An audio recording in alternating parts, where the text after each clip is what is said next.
Bom dia, chat! Hoje nós vamos reagir ao auge e a queda de Crash Bandicoot, eu acho.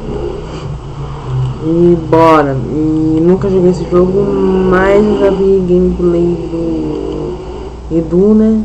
E já vi outros youtubers também fazendo gameplay desse jogo. Eu acho legal, né?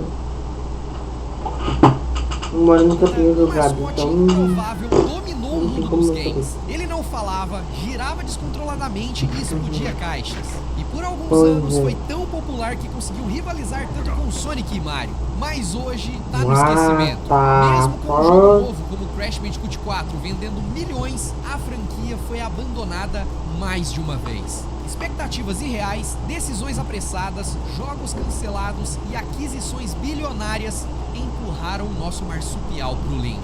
Como pode um personagem tão amado cair de novo no esquecimento? E como essa franquia, que era um exclusivo da PlayStation, foi parar hoje nas mãos do Xbox? Hoje eu vou te contar tudo, para você entender como que foi o auge e a queda de Crash Bandicoot. Agora pensa comigo, e se até o seu navegador entrasse no clima de Crash Bandicoot? Wallpaper animado, só no jogo quando você abrisse uma aba, consegue você monta um navegador da experiência. O Opera GX já vem com um de pop-ups na sua. Tem um VPN gratuito direto no migrar, relaxa, do Chrome. Em poucos temos ainda aquele navegador Mac do Opera GX que você não vai ser um mascote inesperado. A história do Crash, ela começa de forma quase que improvável, com dois jovens desenvolvedores sonhadores, Andy Gavin e Jason Rubin, que tocavam a Naughty Dog havia já uma década, mas sem nenhum grande hit no currículo. Só que em 1994, depois de investir em seu próprio dinheiro e desenvolverem Way of the Warrior, que era um jogo de luta pro 3DO que imitava Mortal Kombat e que chamou até uma certa atenção pelo visual e violência exagerada, eles venderam os direitos desse jogo para Universal Studios e fecharam um acordo de parceria que financiaria novos projetos e exigia que se mudassem para Los Angeles. Agora, com esse contrato garantido, montaram uma pequena equipe e apostaram todas as fichas nessa mudança maluca para a costa oeste dos Estados Unidos em busca de criar algo verdadeiramente revolucionário. Durante a viagem de mudança de Boston para Los Angeles, Andy e Jason discutiram intensamente ideias para o próximo jogo e perceberam o que estava acontecendo com os videogames. Os títulos mais populares estavam se aventurando nos gráficos em 3D, mas ninguém ainda havia conseguido traduzir com sucesso um jogo de plataforma nesse novo formato tridimensional. Inspirados por séries queridas da era 16 bits como Mario, Sonic e Donkey Kong Country, eles perguntaram a si mesmos: e se criássemos uma plataforma 3D com um personagem carismático como protagonista? Essa visão ousada, aproveitar a transição para o 3D e criar algo tão memorável quanto os mascotes da Nintendo e Sega, bateu exatamente na necessidade da Sony, que lançaria o PlayStation 1 sem um mascote forte para enfrentar Mario e Sonic no mercado. Era a oportunidade perfeita para transformar uma aposta arriscada em um novo ícone dos videogames. Só que para isso chamaram um reforço de peso, Mark Cerny, um prodígio da indústria que, além de ter trabalhado em jogos como Sonic the Hedgehog 2 para Sega, estava então na Universal Interactive Studios ajudando a impulsionar novos talentos. E ele entrou nesse barco aqui do Crash Bandicoot como um consultor. Hoje talvez você conheça esse nome porque ele só foi o arquiteto não conheço esse nome por trás dos consoles PlayStation 4 e PlayStation 5. Simplesmente continua falando, não conheço esse nome. Uma das figuras mais influentes da Sony na última década. Depois disso, com o primeiro programador contratado, Dave Baguette, o time começou a transformar ideias em rascunhos do novo game, que inicialmente ganhou o apelido interno de Sonic S Game, o jogo da bunda do Sonic. Isso aqui foi uma piada com o fato de que numa câmera 3D por trás do personagem, o jogador passaria o tempo todo olhando para, as nádegas do nosso personagem. Esse codinome brincalhão logo daria lugar ao nome oficial, mas já mostrava o espírito irreverente da equipe. Com o Cerny ajudando no projeto, a Naughty Dog partiu para escolher o que seria o seu herói. A ideia era seguir a fórmula de sucesso de outros mascotes, pegar um animal de verdade, pouco conhecido, e dar a ele um visual apelativo, chamativo pra caramba. E vasculhando um livro sobre a fauna da Tasmânia, consideraram um Umbat e um Bandicoot. Muita gente acha que o Crash, inclusive, é uma raposa, né? Só que não. E esse Umbat nunca tinha visto nada. Mas como a história já aconteceu, sabemos qual foi o escolhido, né? O Bandicoot. Eu achava que era uma raposa. Que é um marsupial australiano, é próximo da família dos ratos. E depois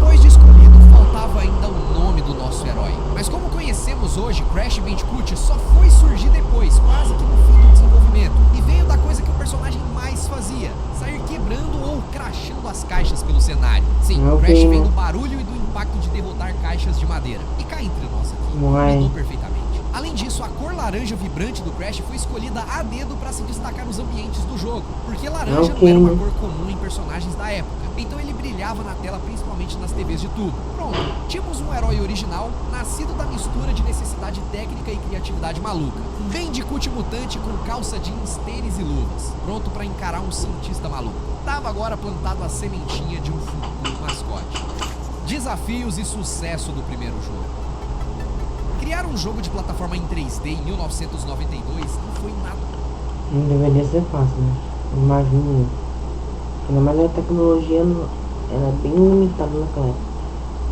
Fácil, galera. Você tem que lembrar que o primeiro PlayStation era novidade e os desenvolvedores da Naughty Dog tiveram que literalmente hackear os limites do console para dar vida às fases de Crash. Andy Gavin, em entrevistas futuras, conta que eles bolaram truques de programação engenhosos para carregar os níveis nos bastidores, enquanto o jogador avançava, já que o PlayStation era muito limitado na memória. Só que em setembro de 1996, Crash Bandicoot chegou às lojas como um exclusivo de PlayStation. E olha, o impacto foi imediato. O jogo apresentava gráficos 3D coloridos, jogabilidade divertida e bem desafiadora, e um protagonista bastante carismático. Embora mudo, Crash só se comunicava com gestos e maluquices que ele fazia, tinha uma linguagem corporal muito boa, animações de expressões faciais também incríveis para a época. E não deu outra, a Naughty Dog e a Universal acertaram em cheio. Crash Bandicoot rapidamente se tornou um sucesso mundial de vendas. Só no PlayStation 1, o primeiro Crash vendeu mais de 6 milhões de cópias.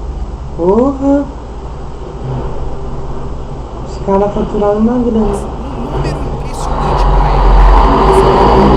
Os mais vendidos do console, chegando a ficar top 10 do PlayStation ao lado de pesos pesados como Final Fantasy VII e Gran Turismo. Mas olha só, não foi só no ocidente que Crash fez fama. No Japão, um mercado historicamente difícil para jogos ocidentais, Crash Bandicoot conseguiu o impensável. Caiu no gosto dos jogadores nipônicos que acharam o personagem fofo e ganhou o apelido por lá também. Só para vocês terem uma noção, o terceiro game da série, o Crash Bandicoot Warped, de 1998, atingiu um feito histórico. Foi o primeiro jogo de um estúdio ocidental, ou seja, não era um estúdio japonês, a bater a marca de 1 milhão de cópias no Japão. Porra! De acordo com o próprio Guinness World Records, Crash 3 recebeu o prêmio de Platinum Prize no Japão em 99 por ultrapassar essa marca. Um reconhecimento raríssimo. Competidor de peso pro Mario. Para um game não japonês naquela era. Ou seja, Crash virou estrela internacional, quebrando barreiras culturais. Inclusive por lá, as capas dos jogos são completamente diferentes, com artes mais estilo japonesa também. É bem curioso isso, por sinal. Porém, nem tudo foram flores no desenvolvimento, tá? A Universal Interactive, que financiou o jogo, pegava bastante no pé da Naughty Dog com prazos e exigências. Mas a parceria rendeu bastante frutos. E vai uma curiosidade aqui pra vocês do bastidor. A Sony, mesmo não sendo dona do personagem, fez questão de estampar Crash em seus materiais de marketing, porque viu nele o potencial de símbolo da marca PlayStation. E a estratégia funcionou. O mascote não oficial da PlayStation. Nos anos 90, quem era fã de videogame certamente se deparou com as peripécias de Crash Bandicoot em propagandas e em eventos. A Sony praticamente adotou o Crash como mascote, mesmo ele pertencendo à Universal. Houve até aquele comercial icônico de TV que tinha um ator vestido com uma fantasia do Crash estacionando na frente da sede da Nintendo. Aquele típico comercial para atacar o concorrente, era maravilhoso. Ele basicamente tinha um megafone e começava a tirar uma onda com o Mario, dizendo quanto o italiano bigodudo era inferior. Plumber boy, mustache man, your worst nightmare has arrived. Esse cara não tem dentro, tá? Pick up your stuff. I got a little surprise for you here. Check it out. Foi uma jogada de marketing ousada e muito engraçada. Crash desafiando o Mario no quintal da Nintendo. Essa propaganda divertida acabou se tornando lendária e ajudou a consolidar a personalidade irreverente do Crash junto ao público. Fora que no Japão teve vários comerciais malucos só feitos pra galera de lá também. Foi a partir daí que Crash Bandicoot virou sinônimo de PlayStation e até hoje muitas pessoas acham que a Sony era dona do personagem. Porque ele apareceu em capas de revistas, comerciais, eventos promocionais e até outdoors. A Sony não perdia a chance de colocar o mascote maluco em evidência. E vale lembrar que nessa época, a guerra de consoles estava pegando fogo e a Sony precisava de um rosto para lutar contra Mario e Sonic. E Crash caiu como uma luva. Muitos jogadores passaram a considerar o Crash um mascote extra-oficial da PlayStation. E com razão, né? No final dos anos 90, Crash era tão popular que as pessoas se perguntavam por que Crash não teve o seu próprio desenho animado. Esse papo até ganhou forças alguns anos atrás quando postaram uma animação bem antiga, meio estilo ali Hanna-Barbera de Crash. Mas Mario também não tem. Ah não, tem sim. Tem uma animação. Mario sim. Tá ligado? E teve vários portais de notícias Tô falando do filme de noticiando isso, que se tratava de um desenho animado que só 24, teve um episódio piloto, mas que nunca foi ao ar. Mas a real, galera, é que essa história não é verdadeira.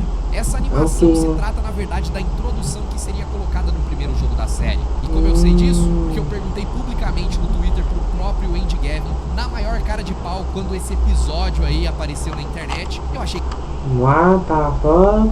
que ele nem ia me responder. Mas ele disse que foi uma animação descartada do primeiro jogo, que não entrou porque eles não gostaram da qualidade. Loucura, né?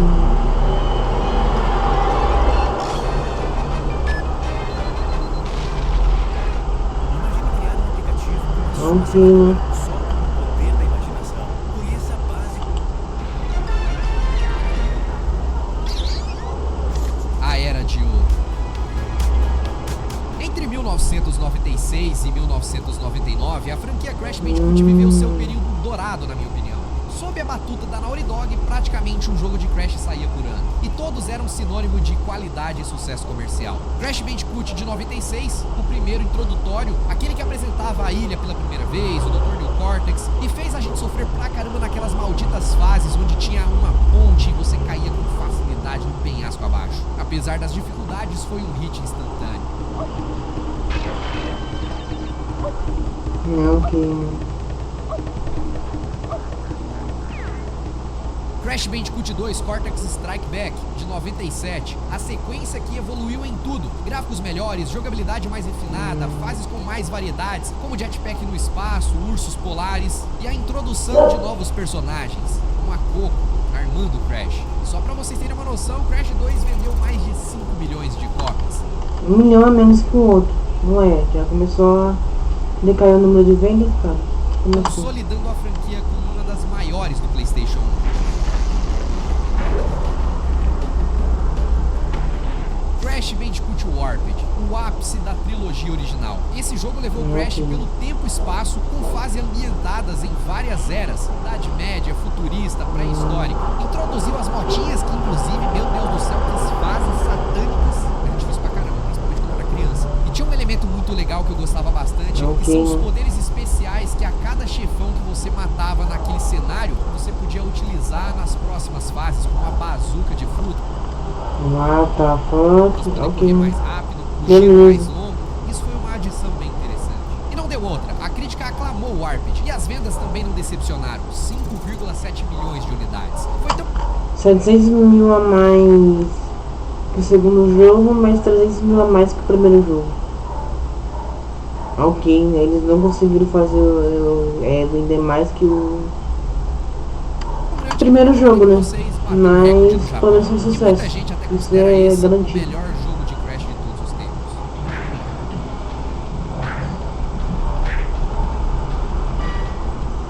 Crash Team Racing de 1999. Quando achamos que Crash só sabia pular e girar, a Naughty Dog lançou a braba o CTR, um jogo de corrida de kart que conseguiu peitar aqui Mario Kart em diversão. Eu acho, inclusive, até melhor. CTR trouxe Crash e sua turma disputando corridas insanas com caixas de itens e pistas criativas. Sem contar o seu multiplayer de tela dividida, rendeu boas risadas com os amigos que eu jogava aqui na cidade. E vendeu bem também, considerando que era um spin-off, cerca de 2 milhões no PlayStation 1. E virou cult. E quem acha que esse jogo não é melhor que Mario Kart, provavelmente... Mano, os caras encheram o rabo de dinheiro, né, mano? No Crash, né, velho? Os caras nadaram na grana, mano. Crash Bandicoot.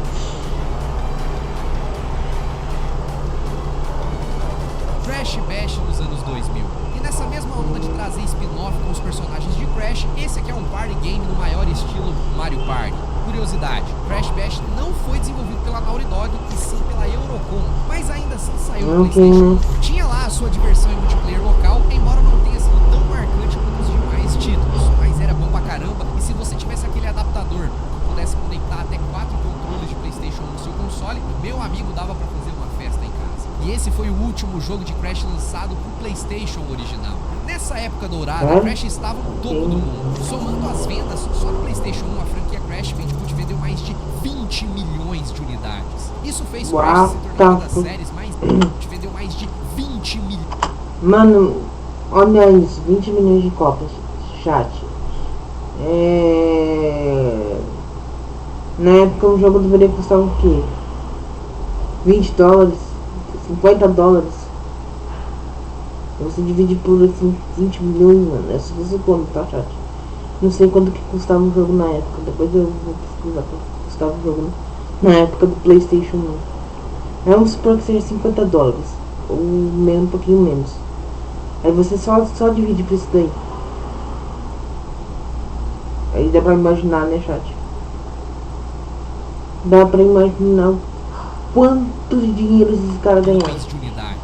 Isso fez Crash se tornar uma das séries mais vendidas do console, atrás apenas de gigantes como Tomb Raider e Final Fantasy. E convenhamos, né, pra um personagem novo era um feito e tanto. A Sony, a Universal e a Naughty Dog tava colhendo os frutos que eles conseguiram plantar. Entretanto, nos bastidores havia algo acontecendo que mudaria o rumo de Crash em breve. A Naughty Dog, criadora Ficar sem criatividade do personagem, não era dona da franquia. Quem detinha os direitos do Crash Bandicoot era a Universal Studios. O acordo original lá de 1994, quando Andy Gavin e Jason Rubin venderam suas IPs para a Universal, incluía Crash. Ou seja, Crash era alugado à Sony apenas por exclusividade temporária. Com o fim da era do PlayStation 1, mudanças contratuais e corporativas estavam a caminho e não seriam muito boas para o nosso marsupial. O início da queda. No ano 2000, após lançar Crash Team Racing, a Naughty Dog tomou uma decisão que pegou muitos de surpresa. O estúdio não faria mais jogos do Crash. Eles haviam sido adquiridos pela Sony, virando um estúdio first party, e decidiram partir para novos projetos, que viriam a ser futuramente o Jak and Daxter. Isso deixou a franquia Crash Bandicoot órfã de seus criadores originais. E como a IP pertencia à Universal, largaram a mão do dinheiro, mano. Dinheiro fácil. Eles poderiam ter feito muito mais grana. Tudo desse personagem. A Universal, por sua vez, passou por suas próprias mudanças. E nessa época, a divisão era ainda liderada por Mark Cerny. Porém, em 2001, a Universal foi envolvida numa complexa negociação corporativa. A Vivendi, que é um conglomerado francês, fez uma aquisição da Universal Interactive. Resultado, Crash foi parar nas mãos da Vivendi Games, que posteriormente fundiu a Universal com a Sierra, que era uma empresa que a Vivendi já era dona. Uma bagunça assim bem grande pra contar pra vocês. Mas adivinha, anos depois, em 2007, a Vivendi, dona da Sierra e da Blizzard, se juntaria à Activision, formando assim a Activision Blizzard. O que significa que Crash acabou indo parar sob a tutela da Activision em um certo momento da história. É por isso que Crash Bandicoot saiu das mãos do PlayStation, porque nunca foi deles. Talvez se a IP pertencesse à Naughty Dog, desde o começo a história seria completamente diferente. Fato é que a partir de 2001, novos estúdios foram assumindo Crash Bandicoot, e a qualidade e o sucesso dos jogos começaram a cair. O primeiro teste pós-Naughty Dog foi o Crash Bandicoot The Wrath of Cortex de 2001, que saiu para o PlayStation 2 e posteriormente GameCube e Xbox. Foi desenvolvido pela Traveler's Tale, que tinha aquela intro bem marcante que aparecia um mascotinho em cima de uma plataforma girando. Eu lembro muito de ver essa abertura aqui no Toy Story 2 de PlayStation 1, com certeza você vai se lembrar.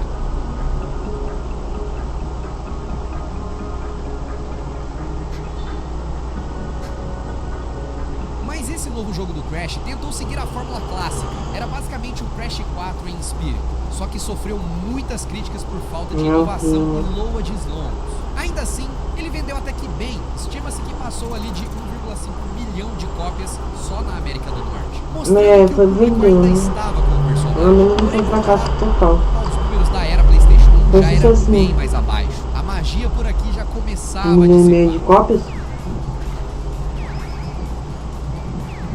Em 2004 chegava Crash Twinsanity, feito agora pela Traveler's Tale Oxford. Só que esse é bem curioso. Twinsanity tentou algo diferente, colocando Crash e o vilão Cortex para trabalharem juntos. Basicamente o Cortex virava meio que um parceiro cômico aqui de Crash. O jogo tinha um mundo mais aberto e muito humor pastelão. Esse game aqui ele não se leva a sério momento nenhum.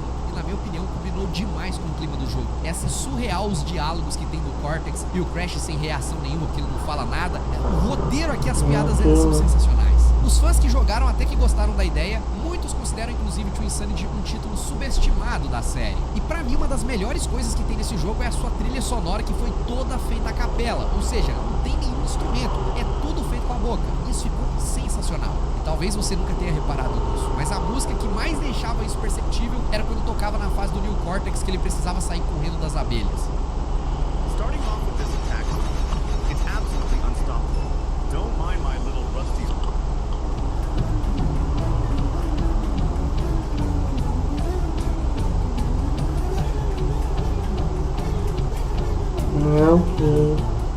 Porém, esse jogo ele tem vários problemas. O desenvolvimento foi apressado demais. O jogo saiu meio inacabado, cheio de bugs e com conteúdo cortado. Isso aí é meio cagado, né? Provavelmente, ele tá falando. Vendas medianas e aquela sensação de que poderia ter sido muito melhor. A essa altura, já dava pra sentir que Crash estava perdendo relevância no cenário de games, ofuscado por novos títulos da geração PlayStation 2 e pelos próprios ex-concorrentes, Mario, que seguia muito forte, e Sonic, que tentava se reinventar e agora estava saindo pra tudo que era plataforma. Mas tem um outro ponto crucial aqui. Em 2003, a Vicarious Vision lançou Crash Nitro Kart, que foi uma tentativa de sequência espiritual do CTR para PlayStation 2, Xbox e GameCube. E em 2005, a Radical Entertainment lançava o Crash Tag Team Race. Embora divertido para alguns, nenhum desses spin-offs chegou perto do encanto que era o CTR original. Ou seja, nem mesmo explorando spin-offs, Crash reencontrava o sucesso de antes. Ao final da era PlayStation 2, ali chegando em 2006, 2007, Crash já havia trocado de desenvolvedores umas 3 vezes. Isso afetou bastante a coerência da série. Sem uma direção unificada, cada jogo parecia puxar para um lado, e a identidade do personagem foi se diluindo. Mas será que as próximas mudanças seriam capazes de reviver a franquia Crash de vez? A maior mudança da franquia. Entra a geração do Xbox 360 e PlayStation 3 e a Vivendi, que logo viraria Activision, decidiu que era hora de reinventar Crash Bandicoot para um novo público. E assim nasceria o Crash of the Titans de 2007 e também Crash Bandicoot Mutant em 2009. Ambos desenvolvidos pela Radical Entertainment.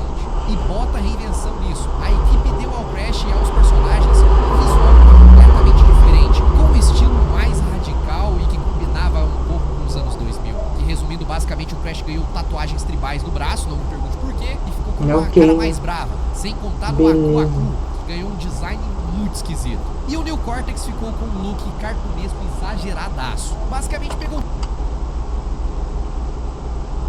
O que fizeram com o Crash, mano?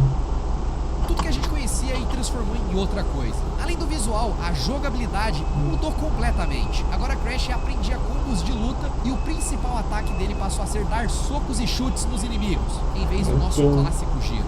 Uma sacanagem com os fãs da velha guarda. A ideia central de Crash of the Titans era um sistema de controlar o inimigo, onde Crash podia montar nas criaturas mutantes, que eram os titãs, após você derrotá-los, e você tinha o controle dos poderes deles. Soa interessante no papel, mas na prática muitos acharam que ficou genérico demais, perdendo o charme de plataforma linear dos jogos originais. E aqui, não me entendam mal, tá? Eu sei que tem muita gente que curte esses jogos. Ele não é um jogo ruim, só que não é Crash Bandicoot. Acho que aqui a franquia perdeu muito o seu DNA. E olha que eu conheço muita gente que gosta desses jogos. Aquela geração que começou a jogar videogame no PlayStation 2 e Xbox 360, que não passou pela era de ouro lá no PlayStation 1 e conheceu o personagem pela primeira vez, realmente acabou agradando. Só que eu tentei jogar e não gostei muito não. Mas sabe qual foi o resultado de todas essas mudanças? O jogo recebeu críticas mornas e quedas bizarras nas vendas. Mas após Mind Over Mutant, veio o silêncio. Em outubro de 2008, a Activision, que havia agora absorvido a Vivendi, simplesmente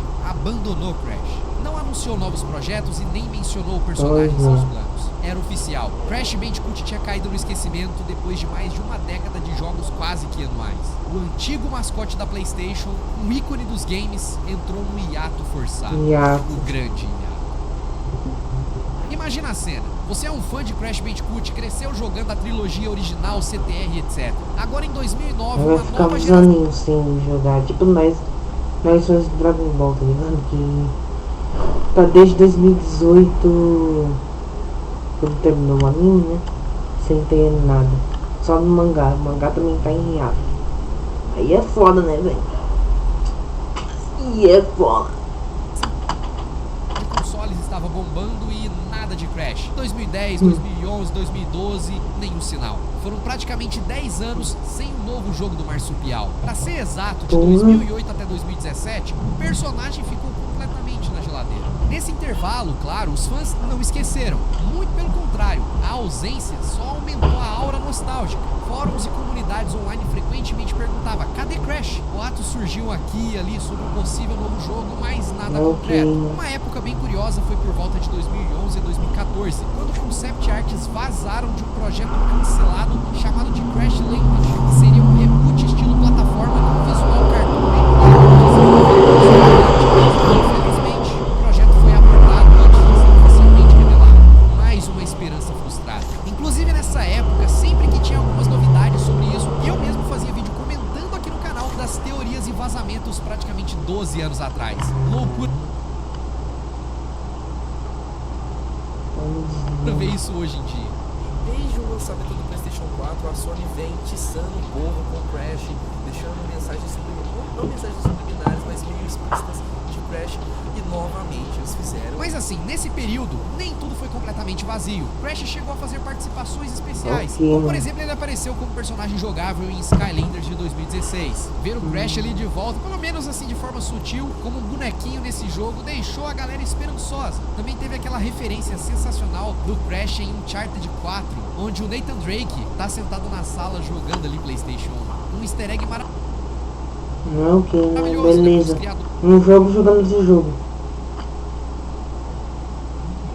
Beleza. O Uncharted é o mesmo estúdio que fez o primeiro jogo de Crash. Nessa fase do hiato, a bola estava com a Activision, não tinha o que fazer. Os fãs viviam pedindo a Activision por um remaster ou qualquer coisa de Crash, mas a empresa parecia mais focada em suas franquias gigantescas como Call of Duty, por exemplo. Só que por trás dos panos, a Activision notou um burburinho. As pessoas ainda amavam Crash. Só que ao longo desses anos, vimos também a Rare. Lembram da Rare, criadora do Banjo-Kazooie, que foi comprada pela Microsoft e Banjo ficou sumido também? Pois é, guarda essa informação que a gente vai falar sobre isso no final. Porém, parecia que esses mascotes, essa parada de criar personagens fofinhos e jogos de plataforma, estavam aposentados, não funcionava mais. E essa briga ficou praticamente em evidência com Mario e Sonic. Só que com Crash era diferente. Talvez estava na hora de ressuscitar o nosso personagem das cinzas.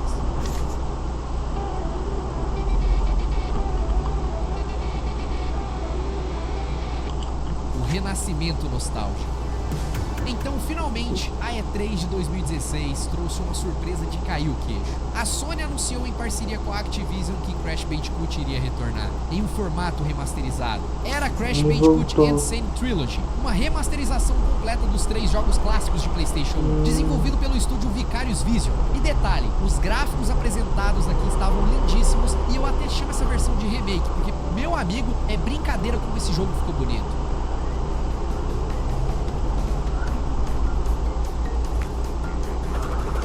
A coletânea foi lançada em junho de 2017 para PlayStation 4 e mais tarde para outras plataformas, foi um estrondo. Os fãs antigos vieram em peso pela nostalgia e uma nova geração de jogadores finalmente pôde conhecer Crash em gráficos modernos. Eu acho que foi essa versão que eu vi pelo Edu, né, velho? Acho que foi essa versão que o Edu jogou, não foi? Sei lá. Esse remaster vendeu mais de 10 milhões de cópias. Porra, o primeiro vendeu 6 milhões, velho. Você vendeu 4 milhões a mais que o primeiro. Mas se for levar pela inflação de 2017 e dos anos 90, qual lucrou mais, chat?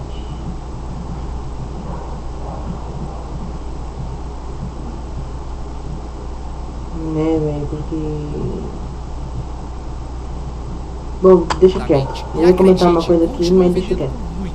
Em 2024 ficou confirmado que essa trilogia ultrapassou 20 milhões de unidades vendidas, um sucesso colossal, mais do que qualquer jogo individual de Caralho. antes.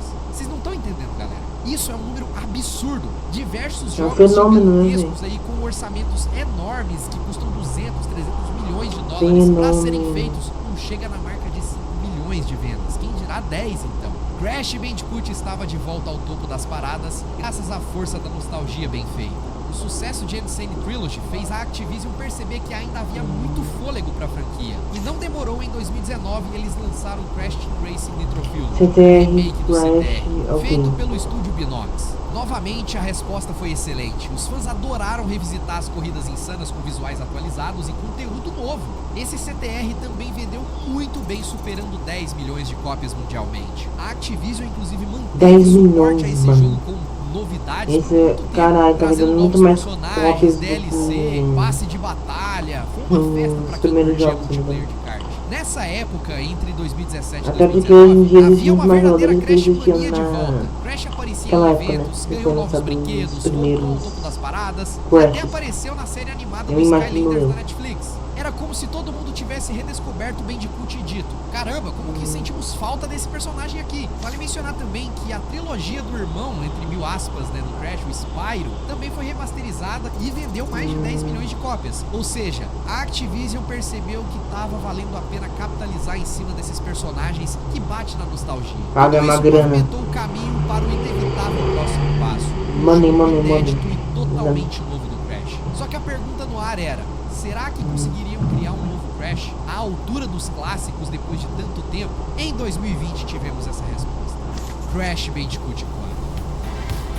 Em outubro de 2020, Crash Bandicoot 4 It's About Time chegou ao mundo, desenvolvido pelo estúdio Toys for Bob. Esse título em inglês, It's About Time, foi um trocadilho assim genial, tanto porque envolve viagem no tempo na história, quanto pelo fato de que já tava na hora de um Crash novo sair. E olha, a crítica adorou e eu também. Pô, que jogo maravilhoso. Mas eu vou te falar, difícil pra caramba e enorme pra cacete. Várias vezes enquanto eu jogava eu achava que já tava no final, porque aconteceu alguma coisa ali na história, mas não acabava, tinha várias reviravoltas. Inclusive tem gameplay completa desse jogo no meu antigo canal lá no Fiasco Play. Eu vou deixar aqui uma playlist pra vocês assistirem. Foi muito legal ter jogado isso na época do lançamento. Mas assim, Crash 4 foi uma carta de amor aos fãs da trilogia original. Gráficos vibrantes, apesar que eu preferia aquele estilo remasterizado, né? Mas aqui criaram toda uma identidade visual que também funcionou muito bem. E no quesito gameplay, trouxeram bastante coisas novas. Chefes criativos, personagens jogáveis como o Cortex, o Crocodile e a Tauna, que era a namorada do Crash, e toneladas de conteúdo para quem quisesse fazer 100%. Esse aqui talvez seja um dos mais difíceis de completar. Se você quiser a platina, vai levar umas 100 horas, vai por mim. E finalmente tivemos um jogo digno para ser a sequência de Crash Bandicoot 3 lá do PlayStation. Só que nem tudo são flores. Apesar da aclamação dos fãs e da boa recepção crítica, Crash 4 teve vendas abaixo do esperado pela Activision. O jogo vendeu cerca de 5 milhões de unidades até 2024, o que para muitos jogos seria ótimo, mas diante do Não foi igual o remake, tá ligado? O remaster, não.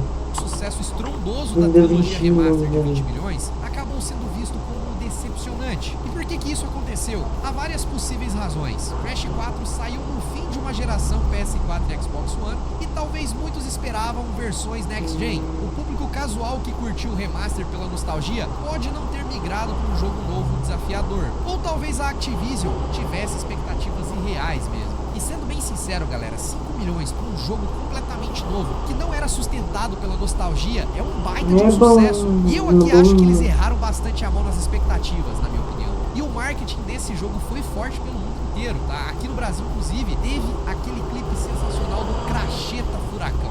Dá pra acreditar?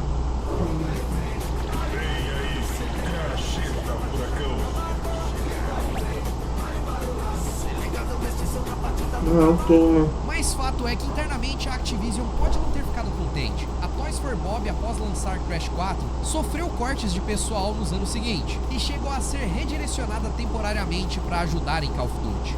Um banho de água fria, justo quando o marsupial voltava aos trilhos criativos. E por causa disso, uma preocupação pairava. Será que a Activision iria desistir desse personagem mais uma vez? O maior erro da Activision. O ano era 2023.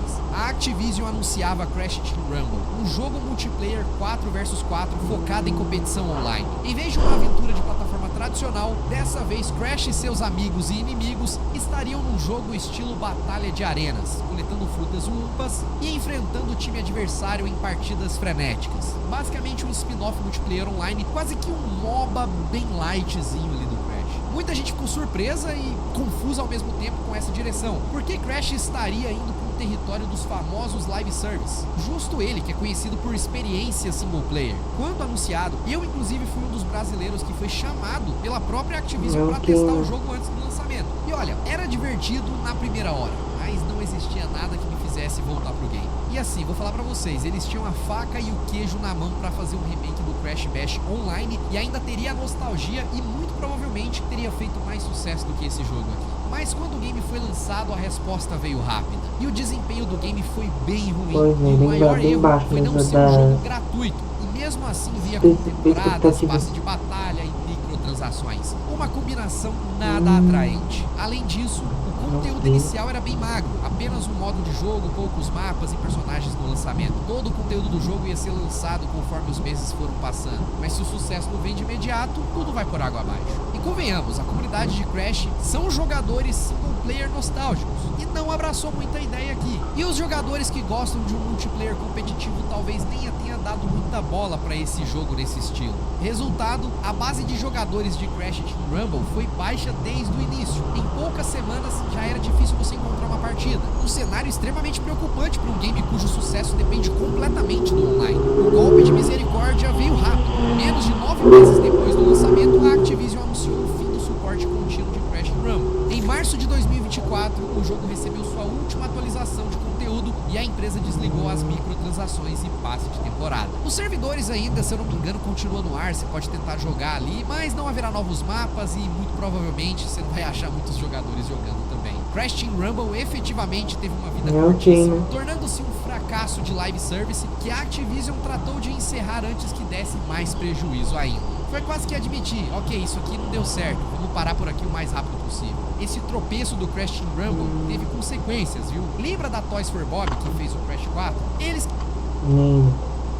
também desenvolveram esse aqui. Com o fracasso, rumores pipocaram na indústria de que projetos futuros do estúdio foram cancelados ou postos em espera. E aí entra um capítulo muito... Ok, então por que eles fizeram esse Crash no amor ali, mano? Muito intrigante da saga Crash. O jogo cancelado de Crash Spyro. Pouco depois do fracasso do Rumble, começou a circular a notícia de que a Activision chegou a criar um Crash Bandicoot 5 logo após o 4, mas que o projeto foi cancelado precocemente. Segundo um jornalista, o Crash 5 em planejamento seria um crossover com o Spyro. Isso mesmo, os dois personagens juntos para uma aventura, e com direito a viagem entre dimensões e cada um jogável em suas fases específicas. Teve até uma concept art que foi vazada que mostra mais ou menos como seria isso, que assim, parecia ser muito legal, mas vai ficar só no nosso imaginário. Porque infelizmente a ideia não foi muito longe. Consta que a Toys for Bob trabalhou uns 3-4 meses em Crash 5 após terminar o 4, lá pro final de 2020. Mas então a Activision olhou os números de vendas, Crash 4 vendendo 5 milhões, o Rumble não dando certo, aí decidiu engavetar o projeto. A prioridade da empresa mudou para focar em jogos multiplayer online que dão retorno contínuo. E foi assim que ao invés de Crash 5, a Toys for Bob foi redirecionada para fazer esse Team Rumble, que ironicamente foi um jogo que ninguém pediu. Crash 4 vendeu menos que esperavam, Crash 5 foi cancelado e tentaram usar Crash numa forma de live service que deu muito errado. Essa história de Crash e Spyro cancelado deixaram os fãs ao mesmo tempo empolgados, imaginando como seria incrível jogar com os dois personagens juntos, e frustrados por saber que não vai acontecer, pelo menos não tão cedo. Ver dois ícones queridos planejados para compartilhar o palco e isso ser cortado pela gestão é muito triste. Mas é um reflexo das estratégias corporativas. No mundo das grandes publishers, paixão e potencial nem sempre vai vencer as planilhas de Excel. O lado positivo é que a Toys for Bob não morreu. O estúdio conseguiu sobreviver a esses percalços. No início de 2023, eles até anunciaram que voltaram a ter uma certa autonomia criativa dentro da Activision. Há rumores de que agora, sob nova direção, eles estão trabalhando em possivelmente um novo Spyro. E quem sabe no futuro o Crash possa retomar de outra forma. Mas antes de falar do futuro, tem um último acontecimento muito importante. A mudança de dono novamente. De novo. Sabia que os cartões do BTG Caralho, é velho. zero em compras no exterior?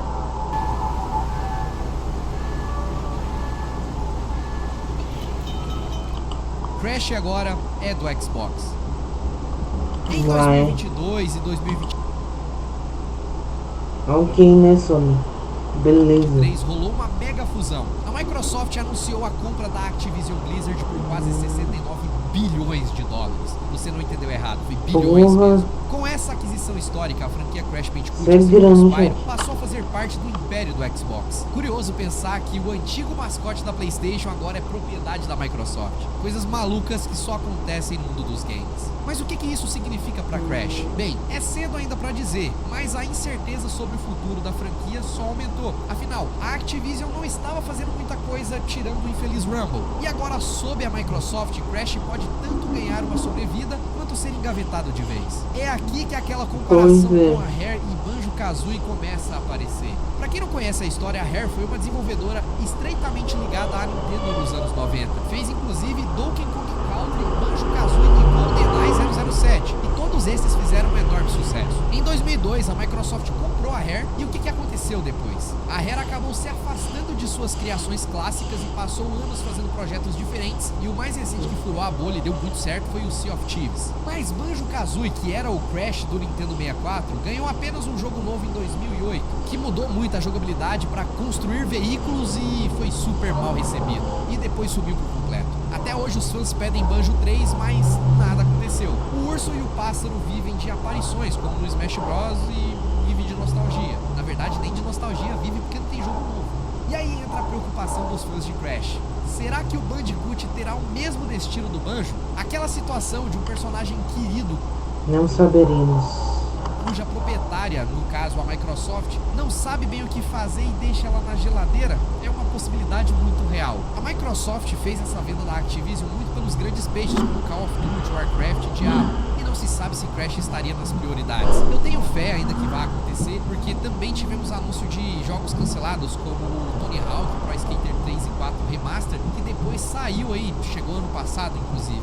Quem sabe não possa retomar. Por outro lado, tem um pouquinho de esperança também, porque no anúncio da aquisição, o Phil Spencer, que é o chefe do Xbox, citou Crash e Spyro nominalmente como franquias que ele estava feliz de ver se juntar à família Xbox. Mas assim, só talvez isso indique que ele tem algum carinho por essas IPs e considerem fazer algo novo pra gente. Também existe o fator Toys for Bob. O estúdio que revitalizou Crash Bandicoot e Spyro the Dragon se tornou independente em 2024, deixando de fazer parte da Activision e da Microsoft. No entanto, as franquias Crash e Spyro continuam sendo do Xbox. Só que o que deixa a gente com mais esperança ainda é que a Toys for Bob firmou uma parceria com a Microsoft no seu próximo projeto, que a gente não faz ideia do que seja. Pode ser um jogo de plataforma completamente novo, pode ser algo relacionado a Crash e Spyro. Só que será que agora, em pleno 2026, Crash vai entrar num novo hiato indefinido, ou será que teremos alguma surpresa? A história dessa franquia é longa. Vimos que ele passou por altos e baixos vertiginosos. Nasceu de forma inovadora, explodiu em popularidade a ponto de ser... Teve uma queda lamentável. Mascote de uma era, depois perdeu seus pais, a Naughty Dog, e foi adotado por uma família que nem sempre foi cuidadosa. Enfrentou crises de identidade, sumiu por anos, ressurgiu graças... Foi cuidadosa. Enfrentou... Pra que, tá ligado? Deixa o Crash desse jeito, mano. Essa tatuagem, velho, nada a ver, velho. Crises de identidade, sumiu por anos, ressurgiu graças à nostalgia e hoje se encontra novamente num ponto de interrogação. Crash é praticamente um sobrevivente da era dos mascotes. Ao lado de Mario e Sonic, ele é um dos poucos que ainda estão na ativa de alguma forma após quase 30 anos.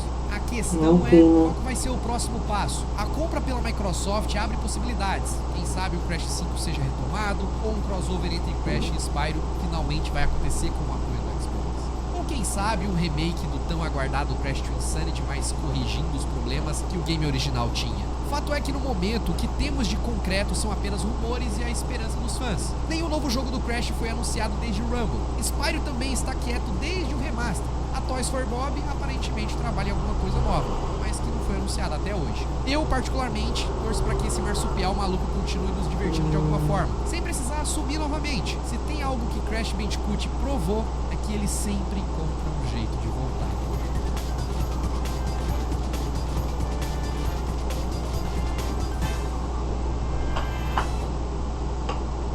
Esse foi o auge e a queda de Crash Bandicoot. Eu espero que vocês tenham gostado desse mega documentário. Fortaleça o seu joinha, inscreva-se no canal para os vídeos e apoie o canal.